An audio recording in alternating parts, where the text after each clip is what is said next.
Hi, everybody. Welcome to the final part of the French American Foundation Summer Conversation Series that we're having. It's a great privilege today that we have General Clark joining us for this conversation around transatlantic leadership. I see that people are still entering the room that was just opened up, so I'm just going to wait a few more seconds and then I'll begin the program today with General Clark.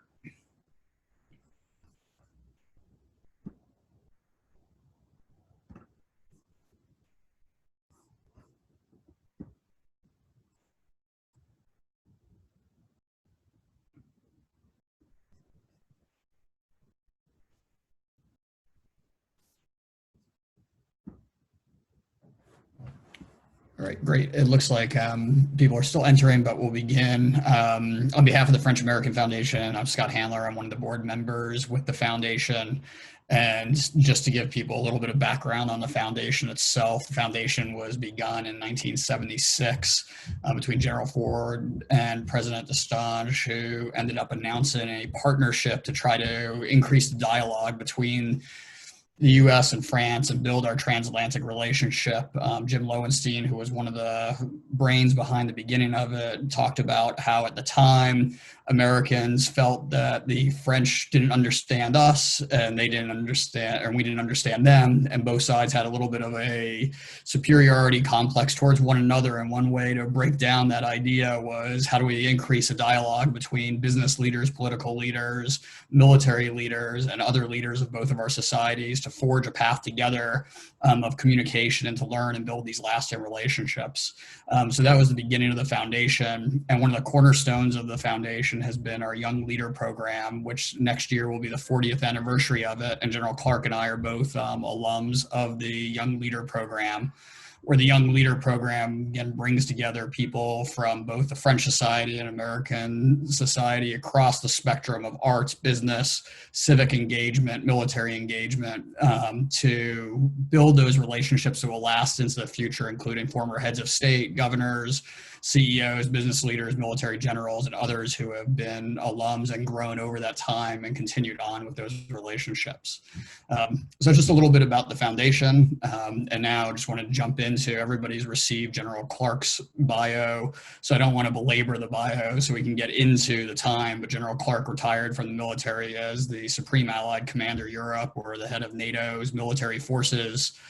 Served in a variety of command and staff roles throughout the U.S. Army and contributions in multiple ways. But really what distinguished his military service for this dialogue and conversation around transatlantic leadership was that NATO command, as well as other opportunities he's had of having transatlantic and intergovernmental relations and Dayton Peace Accords that he worked on, really bring that home of working with his French colleagues that he had as well during that period and writing the military annex and supporting that. And so that's one component. But even since he retired from the military and become a business leader as well as a civic leader, and we'll talk about Renew America Together as we get into the conversation about civic engagement, but as a business leader on corporate boards, investment funds, and other parts that, and in the energy sector, the General Clark has still remained a leader across the transatlantic relationship. So that's where we're going to jump off from. And want to begin by just posing, as part of the conversation, a baselining question of, General Clark, how do you define leadership? Before we even get into transatlantic leadership, what are the basic components to you of what defines leadership writ large? Well, leadership's, of course, a little bit different in every context and situation. So it's different in the military than it is in politics or business. But basically, it comes down to what General Eisenhower, the first Supreme Allied Commander, after the World War II, he came back to West Point, he gave a lecture, and he said, leadership is the art of persuading the other person to want to do what you want him to do or her to do. So it's an art, it's not a science, it's about persuasion. It's about having the other person want to do something, not be ordered to do it, not do it reluctantly or defiantly, but to do it in accordance with the overall plan that you have. And Eisenhower was a great believer in that kind of persuasive leadership. That marked his leadership in NATO. Well, it marked his leadership in World War II, in NATO, and later as president. So we're going to come back and we'll bring up and build on the persuasive part. I think as we get into this transatlantic component, I did want to actually, I realized I forgot to tell everybody, we're going to have a conversation, General Kark and I, for about 30 minutes. But then people, please feel free to send questions in the Q&A or chat session, because then we want to open up the conversation and dialogue also, because I see also like General Palmeros, who is a former Supreme Allied Commander Transformation, is on as one of the participants, and others. We have English folks who are here. So now then moving that persuasion into transatlantic leadership. How do you define transatlantic leadership then in persuading policy, business, other parts that we have? Well, first of all, Scott, I should have said this, but I'm very grateful for the opportunity to talk. And the French American Foundation has always meant a lot to me from the time I made my first trip over to France in 1983. And we were in a conference for 4 days down on St. Paul de Vauxhall, and it was an amazing experience to me. And it really, I'd worked for General Haig when he was a Supreme Allied Commander, and I was a speechwriter. But at that time, France wasn't part of the integrated military structure. And so I didn't get to know the French officers the same way I knew the Germans and the Dutch and the Brits. And so that was a great experience for me. And I've gone back to it many times. Transatlantic, of course, look, it starts with something that Winston Churchill said. I know Churchill's probably not a favorite of many French, but Churchill, speaking to the Americans, said, he says, the trouble with having allies is they have their own opinions. And then the thing about transatlantic leadership is you have to respect the decision-making process in other countries. So we always believe that democracy is the best form of government, not because it gives you the fastest answer, but because it gives you the chance to have government that really represents people and that is self-correcting through the election process. When it doesn't go right, you get thrown out of office. But if you're going to want to be allied with democratic governments, then you're going to have to respect their internal political processes. So when I became the NATO commander, we had 16 nations in NATO. And then while I was there, we had 3 additional join. Now there are many more. And in Europe, an election occurs every, on average, 3 or 4 years per country. So people would say, well, we can't decide this until after the fill in the blank. German election, French election, Dutch election, British election. There's always an election. And you have to respect the fact that that people and nations are focused on their own political needs. But NATO has been the essential bridge, the glue that has held us together in a way that no other institution has. And the reason is that the United States has, of course, always complained about bearing too much of the burden. General Eisenhower complained about the French and the British in his very first letter back to President Truman in 1951 as Supreme Allied Commander, and said, they're not doing their share. Well, okay, but they were both involved elsewhere. The point is, though, that nations rely on each other, and they've relied on the United States to carry the burden of expenditures. But the war would have been fought had it occurred. It would have been fought on their territory. And so it's been that kind of a partnership. And it's been a partnership in which I always liken it to like a sausage making machine. You put in a lot of ingredients. You put in the Greek position, the Italian position, the French position, the German position, now the Polish, the Balts, and you turn the crank in the American position. Of course, you turn the crank on this. It goes through 400 or more NATO committees and subcommittees, and everyone wants to change one word or 2 words. Oh, this cannot be said this way. You cannot say it should. You could say it could be, but not should be. Say, okay, but then would it be or might it be? A would is certainly better than might. And so you get into these nuances of language. But that is the essence of the procedure, because what it does is it brings nations together. What I learned during the Kosovo campaign in 1999, I remember we were attacking the Serb military complex, and we were bombing a couple of factories that were producing trucks. So the Greek ambassador came to me and he said, General Clark, he said, he said, these factories in Serbia, they're owned by Greeks. And I said, I'm really sorry, but they're producing trucks for the Serb military. He said, I know. I will tell Athens. I mean, so nations use the NATO structure as an excuse to do what's right, sometimes even when their own politics wouldn't support it. So how do you see that then today? So, right, that sausage making, even right, ideally, the sausage making may be hard and some of it may look ugly, but at the end, something tasty comes out of it, right? But, that would be the ideal. Yeah, that's the idea. But what's happened, of course, is that we have in the United States, and look, it's not ever a good thing for someone to talk about his country's politics abroad. So I don't want to go deeply into that, but I do feel that as the nation that has been one of the founding members of NATO and has put an awful lot of resources and stationed troops abroad for all these 70 years, that the United States has a real obligation here. And Americans, they've never really understood it. To be honest with you, I mean, talking to Americans about foreign policy, it's something that a UN diplomat said to me once. He said, you Americans, you're a lot like Russians. It's a big country. Most people have never met foreigners. They don't travel outside the border, or they don't understand the world. Compared to Europeans, that's true. So it's always been an institution, NATO has been, it's been maintained by the people who were informed. When you throw it out to the people, you get a result like Brexit. You get people say, what the hell is NATO? Why are we spending money over there? Why they're there, and a lot of wild opinions come out. You can't defend it in a populist atmosphere. You have to have people who are experienced and understand and so forth. And NATO's been protected in that respect in the United States, and now it's under great jeopardy. So with those challenges then, from the perspective of persuasion, transatlantic leadership, the underpinnings of some of the democracy that you talked about, at least even internally democracy that then had that expectation that since we're all democracies, we're going to talk to each other in the same way.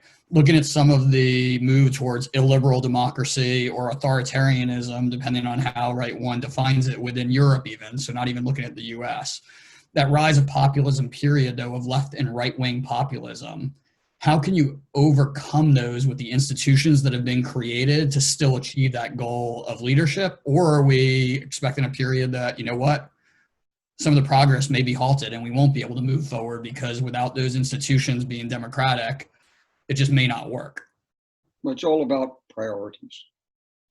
And this starts really back in 20, it starts really in 2010 and 2011 with the Arab Spring and the wave of revolts that swept across.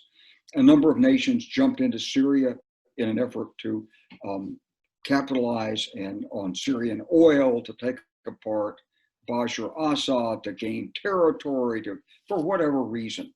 And there were various factions, and the United States sort of half-heartedly supported some of those factions. I don't know what France's position was in specific terms at that, but because France has had historic ties in Lebanon, I'm sure they were connected in some respect into Syria and watched that with some concern. The Syrian opposition, most of them lived in Paris, so I'm sure the French government was closely involved and working with this. But the point is that instead of protecting the civilian population and recognizing what was going on, as we did in the Balkans in the 1990s, the nations of Europe stood aside, and so did the United States. And NATO could have been used in the same way it was used in exercise to display determination and deny flight to limit the scope of conflict.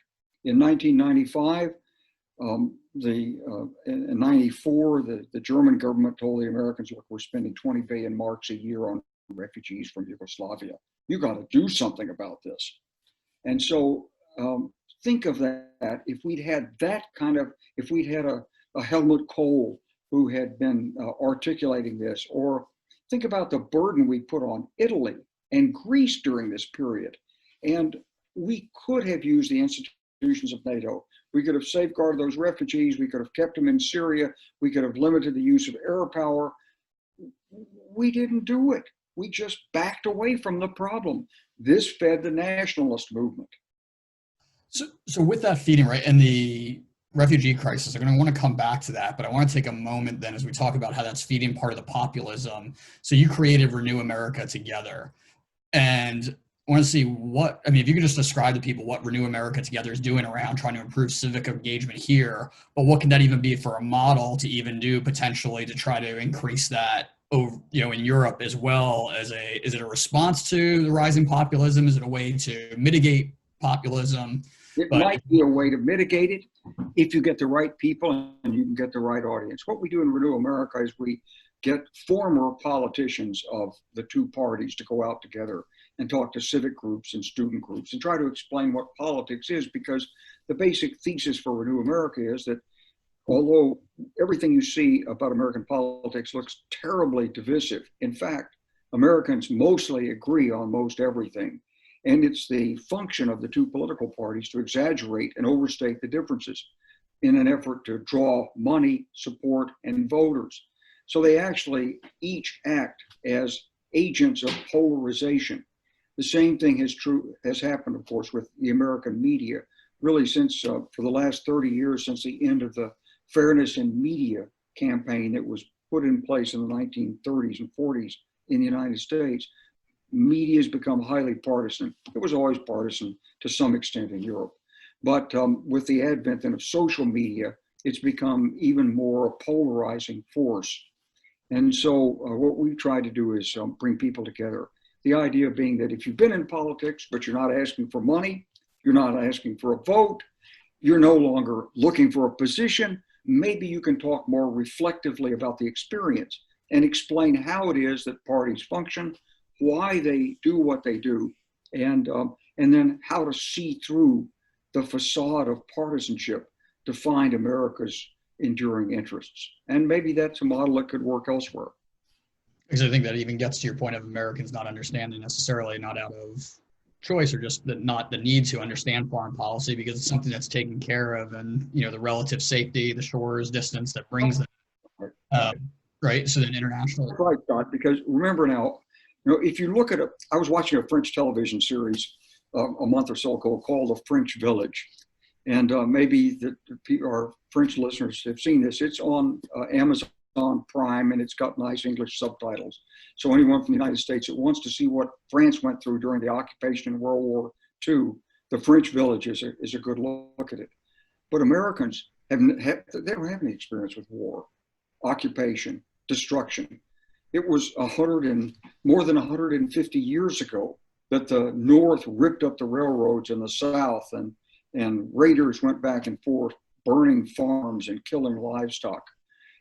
If Americans understood it and what the consequence is, they'd pay a lot more attention to maintaining diplomacy instead of buying AK-47s. But that's another discussion. So given that as a factor, right, from the U.S. side of it, and then there's some other pressures, right, on the European side, immigration that you brought up, even the economic crises, some of the different types of populism that we're not even, seeing a different form of what we're even seeing here. There's a lot of different things we talk about. What do you see as the gravest challenges today to transatlantic leadership model that was developed between NATO, the European Union experiment, right? Which hasn't even become, which is still evolving, right, in different parts. So the components that have brought it together and seeing even the UK leaving, right, or some form of leaving it while still wanting to be in it. But what to you is the gravest threat today or gravest challenges that the transatlantic leadership model faces? Well, really, it's the fact that there are two alternative power poles that have emerged in contrast to the United States.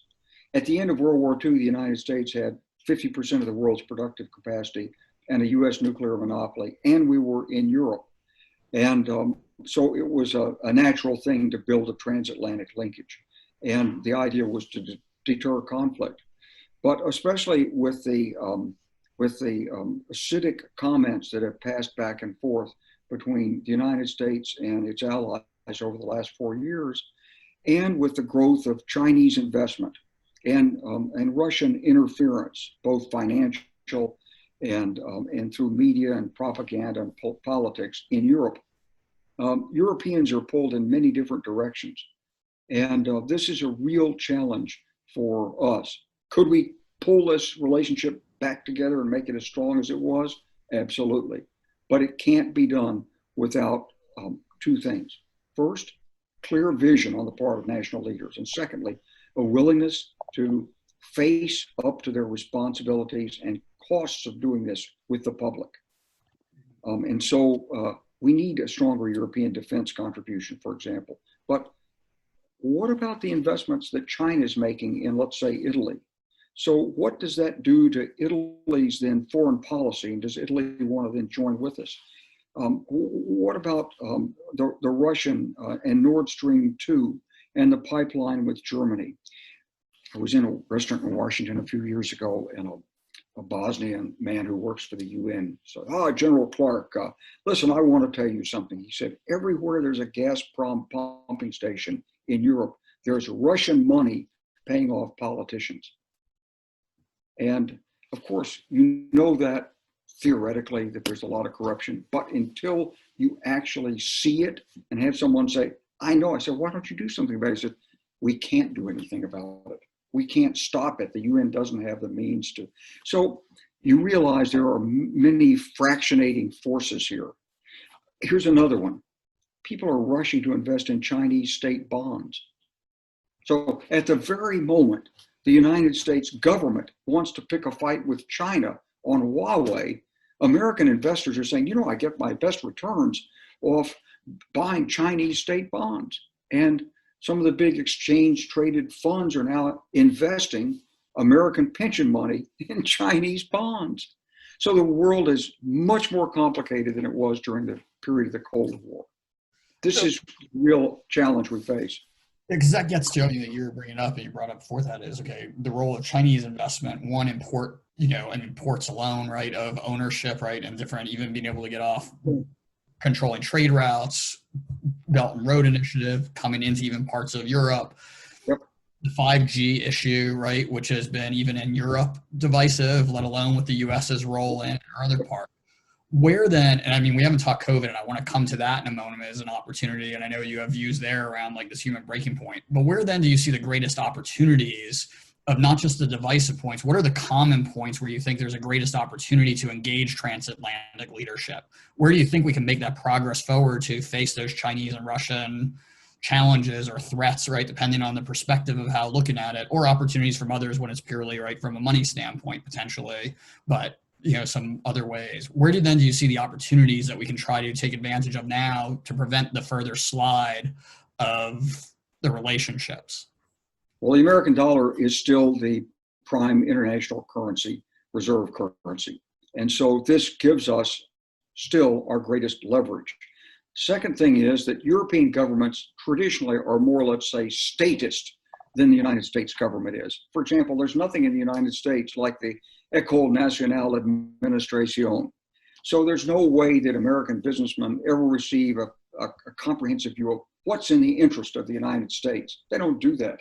They go to Harvard Business School and they're graded by Wall Street on what's in your quarterly earnings statement. And here's the way you talk to a 26-year-old stock analyst.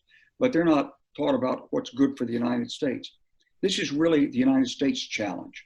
And the advantage we have is that we can work this with European governments, because European governments are much easier to work with if the United States comes forward with a leadership proposal than the contrary. If France comes to the United States and said, we've got this great idea, we'd love to have, your two largest oil companies put some oil exploration into the South China Sea, and that would really help us establish the fact that it's international waters and so forth. Well, Barack Obama could not call up the head of ExxonMobil and say, you need to go put a couple of rigs out there. He'd say, well, it's not in our business plan. And are you going to provide insurance? And what's the U.S. government role? And everybody gets all flustered in the United States. If the opposite were the case and we called France and said, Total needs to do something, it would happen. And so this is really the burden of leadership that falls on the United States. I hate to take it all on myself. I wish the European Central Bank would become a real central bank, but it's moving in that direction. But, it's been so slow. And I hope that Europe doesn't go back into austerity goodness gracious. I mean, I know we're all worried about deficits, but deficits are like, it's just imaginary loan from the future. As long as no young analyst blows a whistle and says, oh, the debt load is totally unsustainable, the world must collapse. As long as nobody says it or believes it, we're not going to have to go back to the gold standard. And Europe can reflate its economies despite this. And if you reflate the economies and if you pay attention to the distribution of income, and I know France is very sensitive to that issue, and we bring people in the middle class and lower working class up in the economic security level, we will have the support we need for democracy and human values. Unfortunately, too much of at least the American economic system, and as we've exported it to the world on shareholder theory of value, it's like, to take what Thomas Piketty said in his book on inequality and sort of turn it around. It's like we have the smartest 1% of the people in America working to keep the bottom 90% poor and take their money. That's unsustainable. So we have to work on the economics. It's the financial, it's the market, it's providing people a sense of economic security. We have everything we need to do it. We just have to do it. So as we work on that part of it, right, make that assumption that we'll work on improving our own economic security at home, addressing the issues that even now with the amount of people unemployed because of COVID, the other challenges, finding new ways to, even reskill. I mean, even though it was inarticulate the way like Ivanka Trump announced, right, this initiative, find a new job, right, but something that people need to think about, because it's the same from a trade, right, standpoint, that, the trade adjustment assistance has never fully worked. But if we can get that part, from a leadership standpoint, we were talking about promoting European institutions. How forcefully should the U.S. come out and say, yeah, you know what, ECB, we support you if you really want to make that. You want to have a common foreign policy, we support that, instead of pushing back on it, right, or weakening it in different ways rhetorically. Is it then in our interest to strengthen that European experiment even further and deepen it? Knowing though, right, there's a populist backrising against it, right? You saw that with Brexit in the UK, not wanting to have anything to do with Brussels. Is it better that the US is out of the picture and let Europe handle it? Or should the US take some active role? I think it's more than, I think for the United States, it's not just a matter of giving lip service to it, but it's a matter of actually supporting it and encouraging it. And this has been the problem because, of course, every nation has its own experience. Germany never really experienced the Depression and the way out of it in the 1930s, because instead Germany invested in militarization and rearmament, and the German people went to work. Some American investors invested in German firms like Krupp at the time and made money on it. And so the German business communities never really understood Keynesian economics and deficit financing and how to run a deficit. But Angela Merkel has become, in her last year or so, she's become increasingly strong in pushing that community. And Deutsche Bank, which has been traditionally the big impediment to this, has been increasingly weakened by charges of money laundering and malfeasance and a lot of other things that you all in Europe see much more than we do in the United States. But the point of it is that the United States needs to do more than give lip service to the European Union. I remember when it first started, and I was in the military in Washington, and the French view was one Europe united from the Atlantic to the Urals, and President Mitterrand was speaking of this, and there were some in the United States government said, "Ooh, this is scary. This might, this could be Russia, and what if there's a Europe united, and maybe they don't need us, and we always sort of like being able to sort of be friends with Germany and then play off Germany against Britain, and then there's a pecking order in these European countries." But fortunately, the decision was made. We support the European Union. We always knew from economic theory that the euro itself was going to be problematic, because if you don't coordinate fiscal policies, then simply having a common currency doesn't really work that well. And we've gone through some major hiccups on it, and the European Central Bank has sort of backed into this step by step.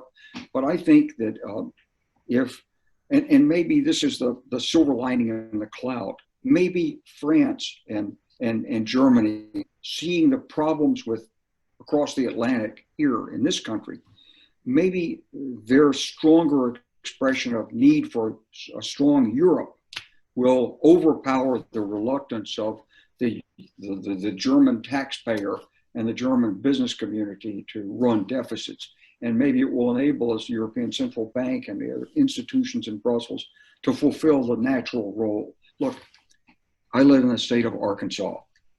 We're like either, well, we're worse than Italy. We're like Greece.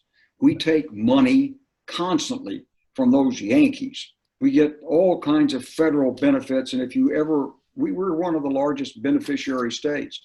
But for the most part, people don't say, hey, Arkansas, you got to pay your own way. If we did, there'd be no roads in Arkansas. There'd be no schools in Arkansas. There'd be no university in Arkansas. So you've got to cross the bridge.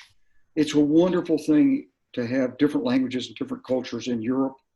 But in the world that we live in, to try to keep the economy separate, it's not feasible. If you want to preserve those cultures and the freedoms, you have to have a unified economic policy built around a strong central bank.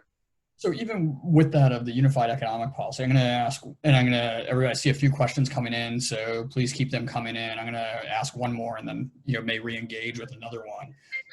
Economic impacts or unified economic impacts, just because of the period we're going through is with COVID then, and you've talked about, like, I know that you're a technologist at heart in different ways of how you think about things and the role of what technology and our understanding of it is. Just yesterday, right, I mean, the markets went up around the world because of this hope in the vaccine, right, that it may happen, even though it would be a miracle to get a vaccine done in 1 year, that it's never been done before, anything else.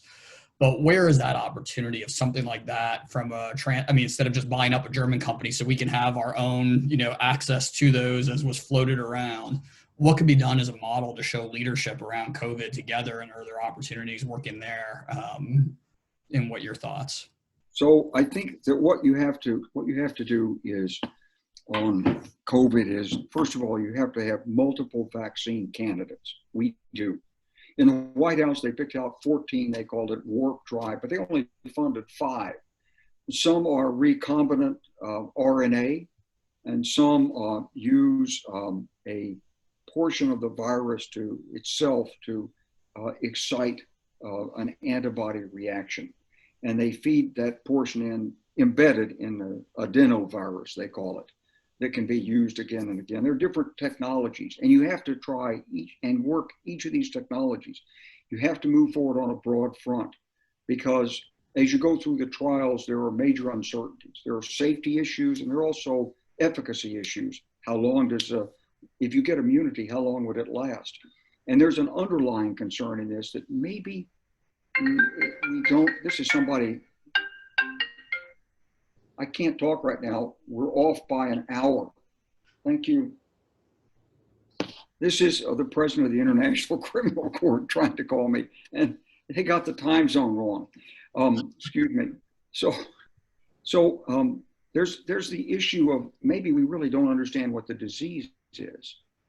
In the case of HIV/AIDS, there's never been a vaccine, because the virus mutates very quickly and the body produces antibodies. But people who catch it, they don't even know they have it until the body starts to fail. Because, part of the challenge, or if you need the part of the reason that I'm getting even there from the vaccine part is, right, the sense of openness. Because, you think about, right, we've now basically shut our borders to each other from a migration standpoint. So when we talk about economics, right, there's trade component, but there's the migration and the labor components, right? And just this human interaction, and even gets what the foundation's about, right? Is how do we get people to interact with one another and these other parts. And now the U.S. is not allowing Europeans in. Europeans have responded also, right, that they're not letting Americans in. You can't go for business, all these other parts. What's the long-term ramification of something like that, right? Because the hope is a vaccine would maybe then finally put that to an end and we can get back to normal. But this tit for tat, in a way, of migration. It's really destructive, and it's particularly destructive not only between the United States and Europe, but also in places like Africa, South America, and Central America. They're all suffering. Look, we're talking about the vaccine, but there's two other technologies that we have to be working on. One is testing.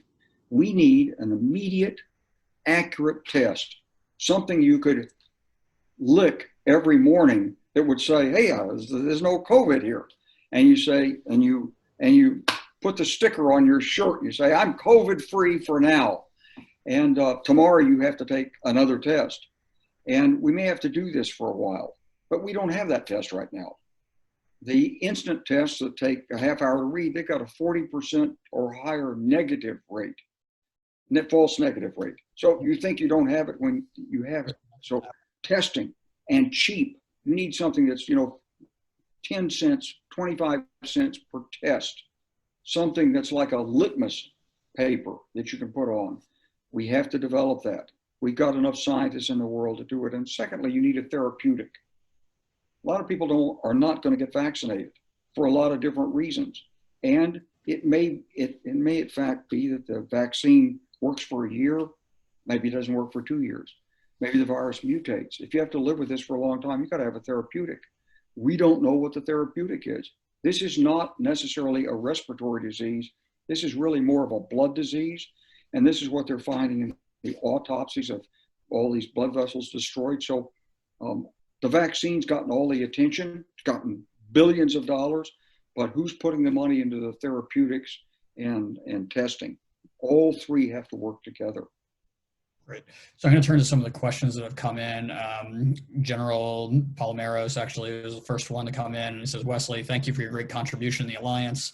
Do you think it's time that it has come for NATO leaders to renew a true allied pledge like 1949 Washington Treaty in a new geopolitical context, according to the new risks and threats that are there, assertive China, hybrid Russia, et cetera? Oh, I absolutely support that.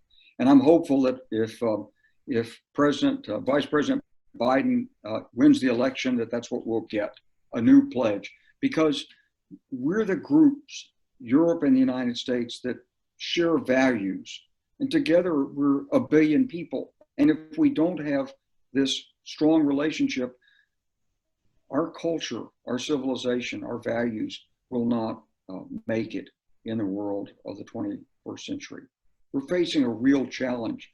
There's a science fiction book in China called Dark Forest, written by a very famous Chinese fiction writer. And in it, it says, the duty of every civilization is to survive.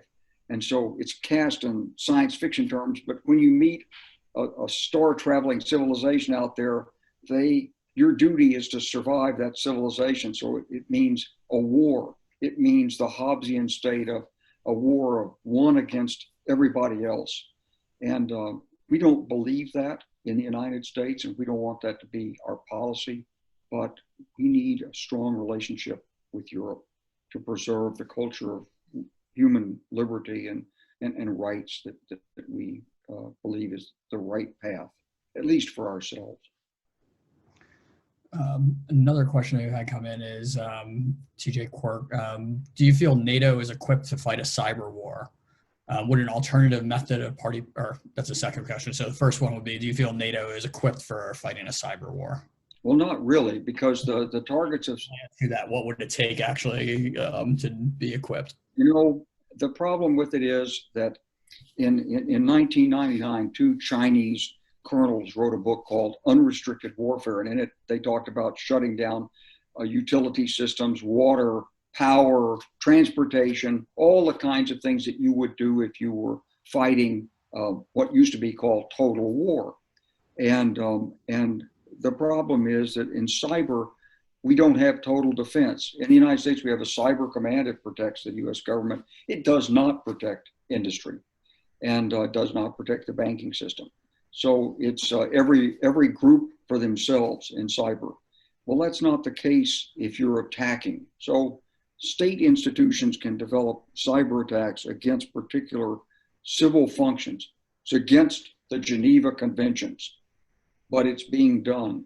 And so we need a much broader concept of cybersecurity than what we have existing in NATO. And then if we agree on that concept, then the investments and training and development can follow. From that NATO hat there, then I'm going to add to that question a little bit is what would you say would then qualify as an Article 5, something to invoke as an attack, right? If, Russia's doing all these different activity, or Iran, right, and China in this space, what rises to the level of an attack on a NATO country that should be in Article 5, that it's an attack on one, an attack on all, and then we respond to it?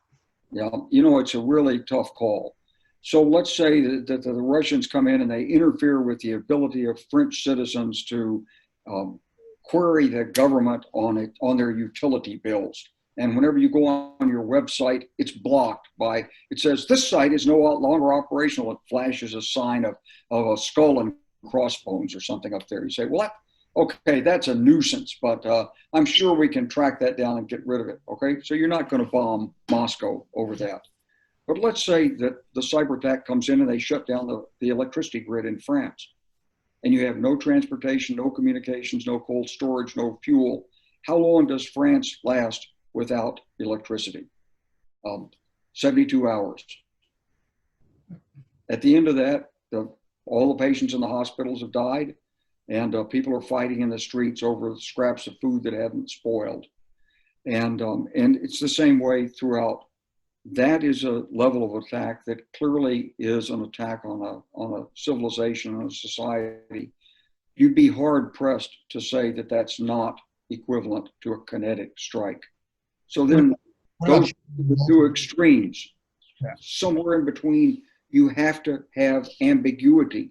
We all watched President Obama draw a red line in Syria in 2013. Now, every international theorist said, do not articulate a red line, because if you do, it will backfire. They'll creep right up to the red line and dare you, and they'll find ways to sure enough, that's what happened in 20. Don't draw a red line. So what you have is, what the extremes are, and you have to leave ambiguity in there. It's an important element in deterring a cyber attack. I mentioned Jim Lowenstein early in the introduction as one of the founding or thinkers about the foundation itself, and he has a question here actually.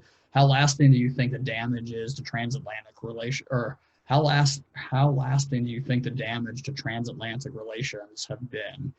If there's a new administration, can trust in U.S. leadership be restored, or has that confidence been permanently damaged, which seems to be the French position? Well, I hope it hasn't been permanently damaged, but if I were in France, I'd fear that.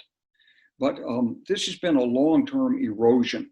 When I first became Supreme Allied Commander, my first visit to a NATO government was to go to Bonn and visit Chancellor Kohl. And when I was in with Kohl, he said, 10 years ago, we had 500,000 Americans in Germany. And he said, that number is going down and down and down. He said, your job is to maintain the strength of the German-American relationship. And that's an analogy for the problem we have with NATO and the United States and the European relationships. It's been going down consistently, steadily since the end of the Cold War. In 1999, after we finished Kosovo, the French and German governments got together and they said, we're never going to allow the Americans to dictate bombing targets again. We'll have our own European security and defense identity. And some officers were put in headquarters, but not much really happened. And Europe's gone through some fits and starts like this because it's offensive to have one country in an alliance be so dominant militarily and control things. And I understand that, but this has been a steady erosion of common purpose between the United States and Europe, and it has to be restored. That's why I very much support the idea of a recommitment, a repledging of NATO, but on a broader definition of security. So on that, or go ahead, sorry, I didn't mean to interrupt you if you were going to say the broader definition. Yeah, so a broad definition of security, promoting the general welfare, the safety, security values, not just on keeping out a Soviet invasion. So that gets to a question that came up actually of this deepening the relationship or reaffirmation of the pledge. I think it ties to this a bit is how does the U.S. potentially re-engage the Africa, or how does sorry, I'm trying to read it and just fix a couple of things. How does the U.S. potentially re-engage Africa and Asia through partnership with Europe? At least for now, it feels like Europe and the U.S. are split on strategy and which institutions should be the one to engage through. Well, the best way to engage in Africa is economics first. So in my dealings with Africa, one of my friends who's a leader in an African country accepted a $2 billion Chinese loan to build a railroad. And when challenged, why would you accept that loan? You know, it's not good engineering and it's padded, it's going to feed corruption. He says, I know, but there's no other way to get $2 billion for this essential railroad. China's the only ones that will pay. If you go to the United States and you say, how about let's bring a railroad engineering company to, there aren't any. We don't build railroads in the United States anymore, so there's no one. And if you take a construction company, they don't want to work in Africa. Now, the Israelis will work in Africa, Europeans will work in Africa because it's just a hop, skip, and a jump on a flight or two. But for Americans, it's tough. The way we have to work together in Africa is through entrepreneurship, through education, through training, through sending young people who have great ideas, but they can't find a way into the U.S. market. Send them to Africa. We have something called the Development Finance Corporation now. We took the old OPIC organization, we made something new out of it, and actually it can invest equity. It's not quite structured right, maybe doesn't have the right appropriation, hadn't really gotten started the way we wanted to, but it's a huge step beyond USAID. And I think if we paired up French, German, British, Italian, Spanish, Portuguese institutions with something like DFC, and we bring a bunch of young people together who work are able to work multiculturally together. Because what we know is, that there's so many young people in Africa who they want the same thing we have, but they can't all come to Europe and the United States. It's impossible. We have to develop their countries. We have to do it in as best we can in a carbon neutral manner. So we need new technology. We need to be able to use solar energy instead of importing American coal, for example, in Ghana and places like this. But we need that technology to come with entrepreneurship and investment and connection to Western financial institutions. That's the way we handle China. Recently, the president and Russia in Africa. Recently, president of a West African country was called to Moscow, where President Putin said, you need to deal with me now. You know, we'll take care of your security. Yeah, sure. I mean, he's got the Wagner group out there running around but basically it's a takeover play. Russia's idea was they'd take over Syrian oil, then they'd get Libyan oil, then they'd go after Nigerian oil, Ghanaian oil, and every other oil. And okay, they can't conquer the world with nuclear energy, but they may be able to rival Saudi in the Gulf with oil. And then, Moscow will be recognized. And Moscow believed they could get British and German, French financiers to pay for the rebuilding of these oil infrastructures that have been damaged by war. That's a whole of society strategy. The question is, can the West see a strategy like that and create a counter strategy that brings the same development, less corruption, and works in favor of our values?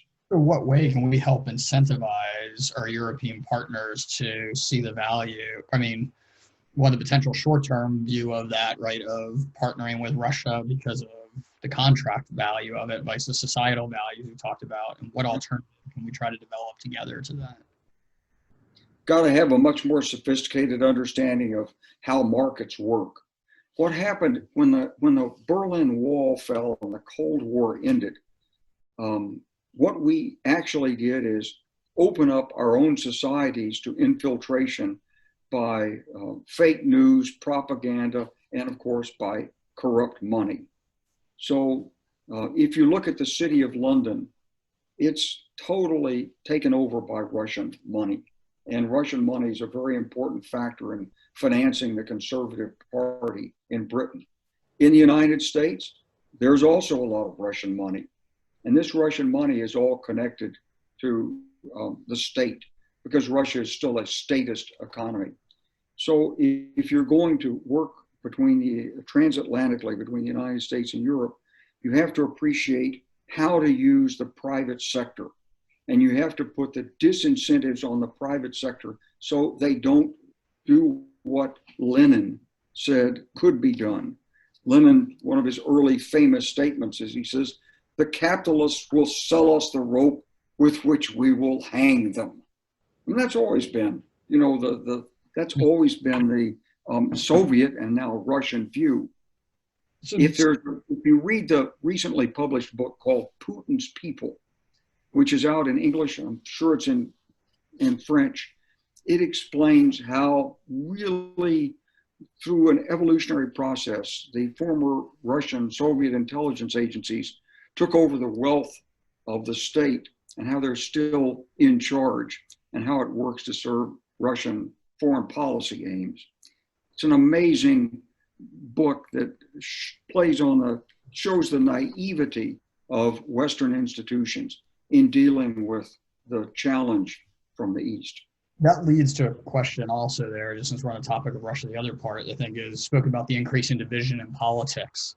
What's the role of disinformation in creating this division, and what can we do to fight that disinformation? And not all of it's Russian disinformation, right? I mean, even where, you are, in Arkansas, right? I think or it was Arkansas or Alabama. I think it was actually Alabama, right? Where LinkedIn's founder and others, right, even ran the Russian-style campaigns on the Doug Jones side just to see how it would work, right? So, it can happen in multiple ways, but on the Russia side of disinformation or other parts, how do you think that we can fight disinformation in the civic discourse in politics? Well, what's happened is that because there's a much freer exchange of information through social media, there's a lot more, let's call it, vectors through which cyber attack and disinformation can be disseminated.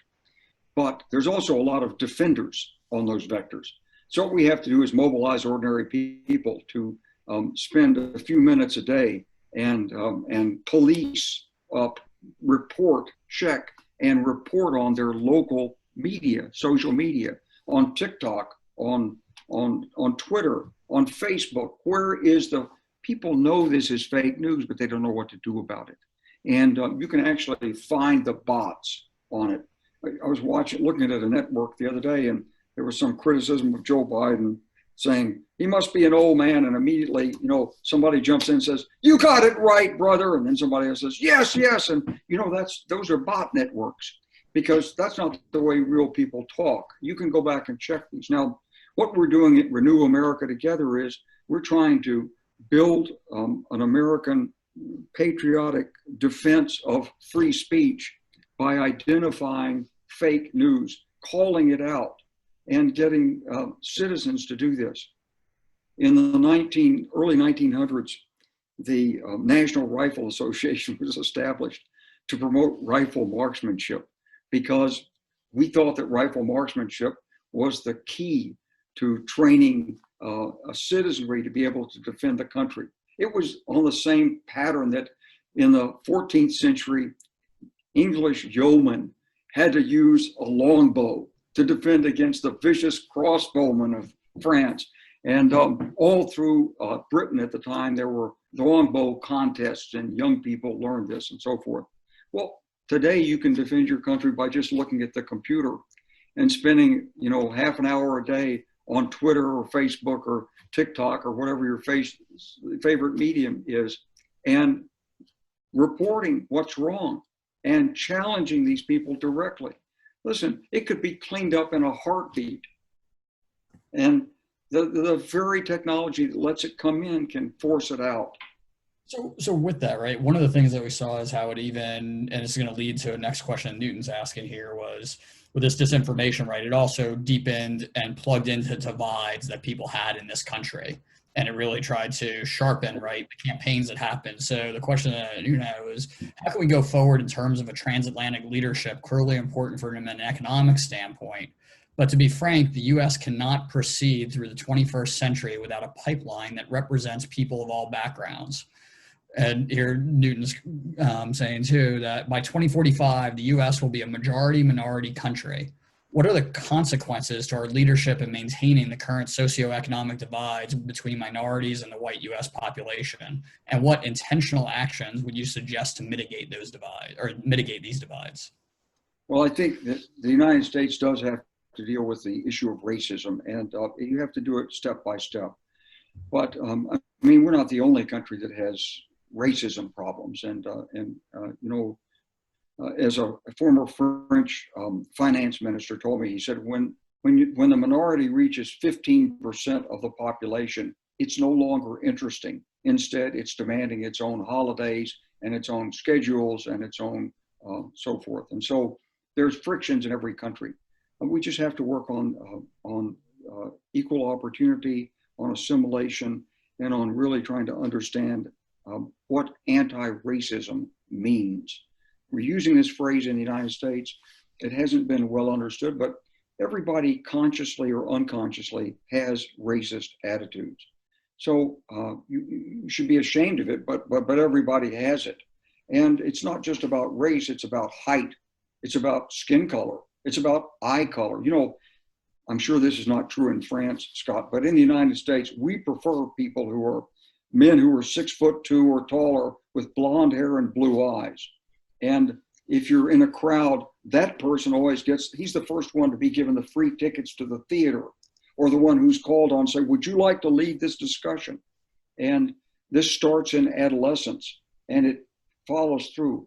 In the United States, we like women who look like Bridget Bardot used to look. You know, she was petite, she was well figured, she had nice blonde. I mean, and if you're an African American woman and you don't look like that, you're body shamed.